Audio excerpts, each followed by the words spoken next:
In recent weeks and months, we have seen a shocking increase in extremist disruption and criminality. What started as protests on our street has descended into intimidation, threats, and planned acts of violence. Jewish children fearful to wear their school uniform lest it reveal their identity. Muslim women abused in the street for the actions of a terrorist group they have no connection with. Now our democracy itself is a target. Council meetings and local events have been stormed. MPs do not feel safe in their homes.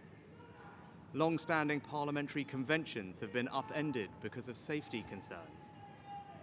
And it is beyond alarming that last night the Rochdale by-election returned a candidate who dismisses the horror of what happened on October the 7th, who glorifies Hezbollah and is endorsed by Nick Griffin, the racist former leader of the BNP. I need to speak to you all this evening because this situation has gone on long enough and demands a response not just from government, but from all of us.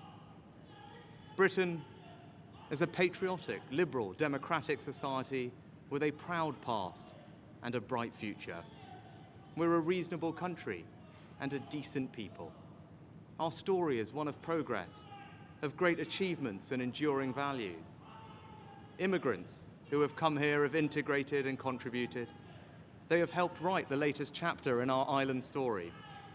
They have done this without being required to give up their identity.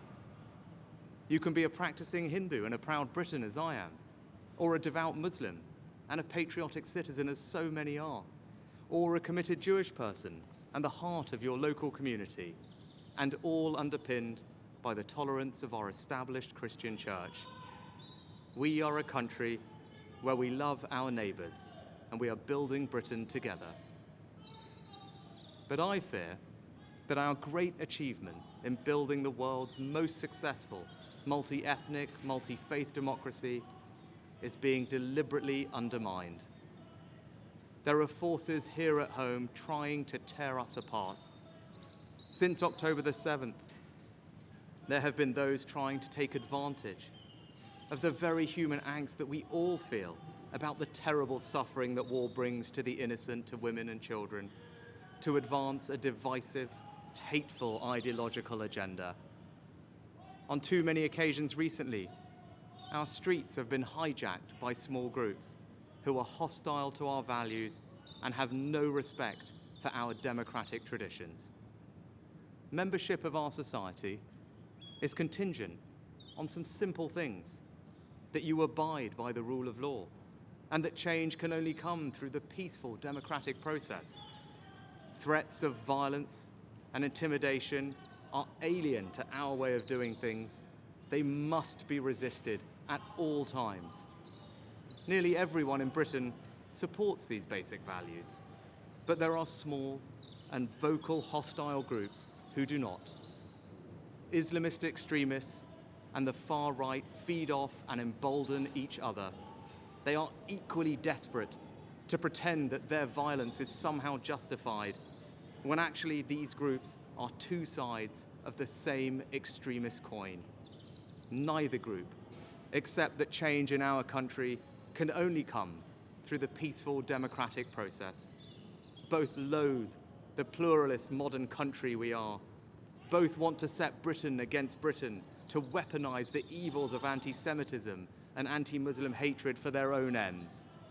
The faith of Islam, peacefully practiced by millions of our fellow citizens, is emphatically not the same thing as the extremist political ideology of Islamism, which aims to separate Muslims from the rest of society.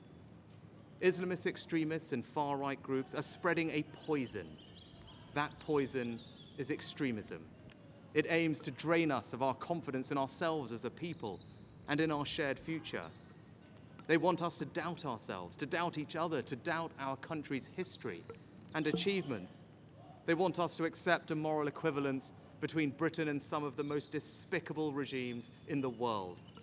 They want us to believe that our country, and the West more generally, is solely responsible for the world's ills, and that we, along with our allies, are the problem.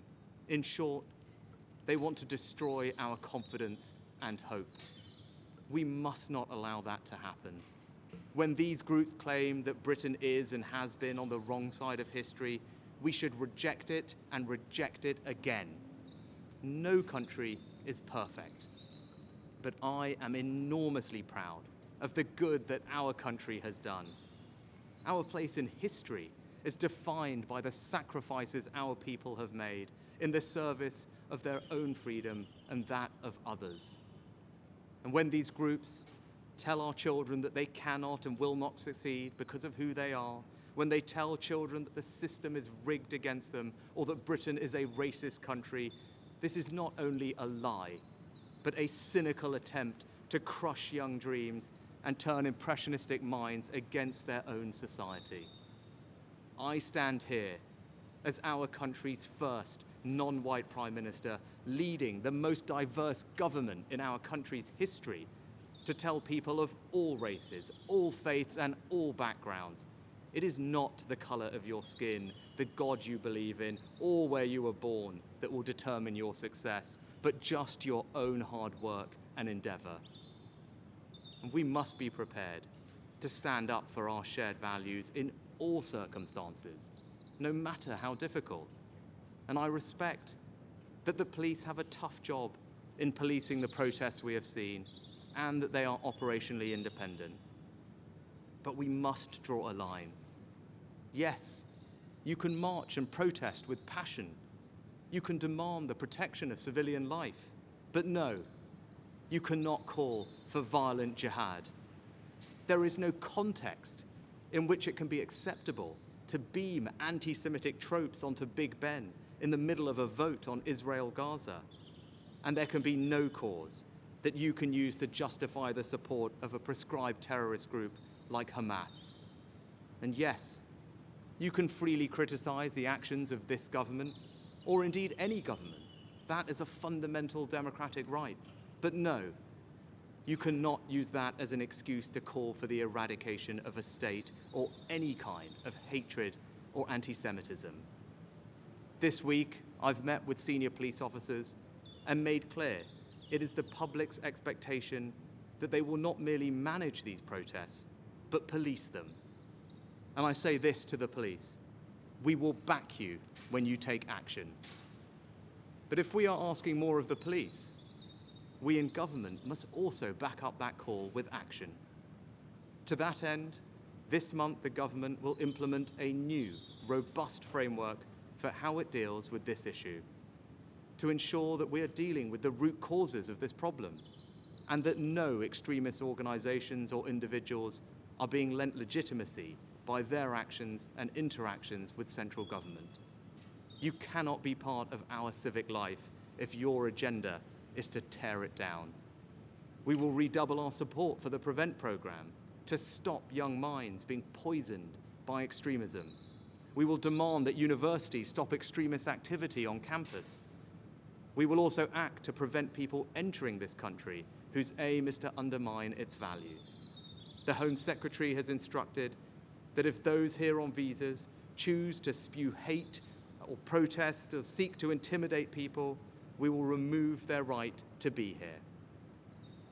And our Britain must not be a country in which we descend into polarised camps, with some communities living parallel lives. It is not enough to live side by side. We must live together, united by shared values and a shared commitment to this country. And I want to speak directly to those who choose to continue to protest. Don't let the extremists hijack your marches.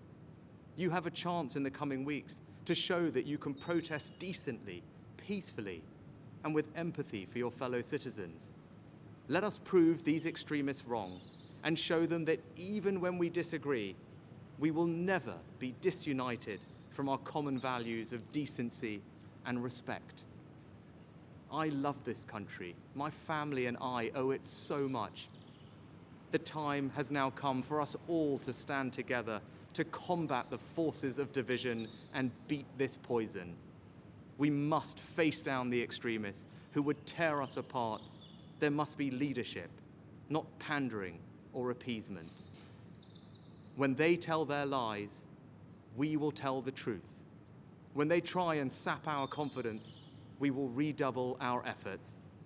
And when they try and make us doubt each other, we will dig deeper for that extra ounce of compassion and empathy that they want us to believe doesn't exist, but that I know does.